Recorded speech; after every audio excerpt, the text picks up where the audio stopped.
Bonjour à tous. Aujourd'hui, je vais vous parler d'un événement exceptionnel auquel j'ai eu la chance de participer. La Convergence Vélo Île-de-France, organisée par l'association Ne se déplacer à bicyclette, est organisée chaque printemps. L'association réunit environ 3000 personnes venues de toute la région pour cet événement unique. L'association Anthony à vélo a animé l'accueil à la mairie et au carrefour de la Croix de Bernouillet. En chemin, nous avons été rejoints par des participants de Massy, Chevreuse, Igny, Bretigny et bien d'autres. Nous avons poursuivi notre parcours en traversant Bourg-la-Reine, où l'ambiance était déjà festive et chaleureuse. Arrivé à Montrouge, notre groupe s'est encore agrandi. L'ambiance lors de la convergence est tout simplement merveilleuse. Les participants se rassemblent à partir de plus de 100 points de rendez-vous répartis dans toute la région. Il y a 5 parcours principaux, chacun identifié par une couleur: orange, rouge, rose, vert et violet.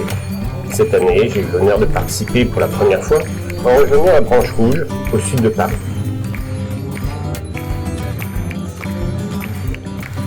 Après le rassemblement avenue de Saxe, une parade dans Paris nous a permis de rejoindre l'hôtel de ville via le pont au Change.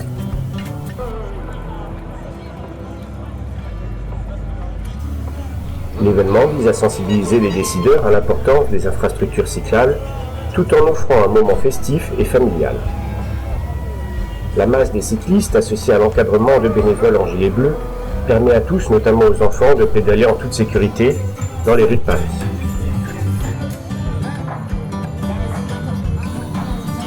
Dans la parade, on découvre une variété fascinante de cycles de toutes sortes: vélos électriques, vélos sportifs, vélos cargo, vélos mobiles triporteurs et bien d'autres. Certains participants transportaient même des haut-parleurs pour animer le cortège avec de la musique. Cet événement magnifique met en lumière la croissance massive de la pratique du vélo en France, avec une augmentation de 40% en milieu urbain depuis 2019.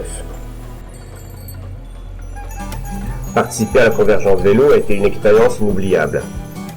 Malheureusement, la cyclabilité des villes françaises aujourd'hui est insuffisante pour que les plus jeunes ou ceux qui sont moins familiers avec le vélo puissent s'y mettre et décider de l'utiliser comme moyen de transport au quotidien. Pour remédier à cela, deux solutions s'imposent: la création de véritables pistes cyclables sécurisées sur les grands axes et des plans de circulation qui réservent les petites rues au trafic local sans transit significatif. J'encourage tous ceux qui aiment le vélo ou qui souhaitent simplement passer un moment agréable en famille à nous rejoindre l'année prochaine. Ensemble, faisons entendre notre voix pour un avenir où le vélo a toute sa place.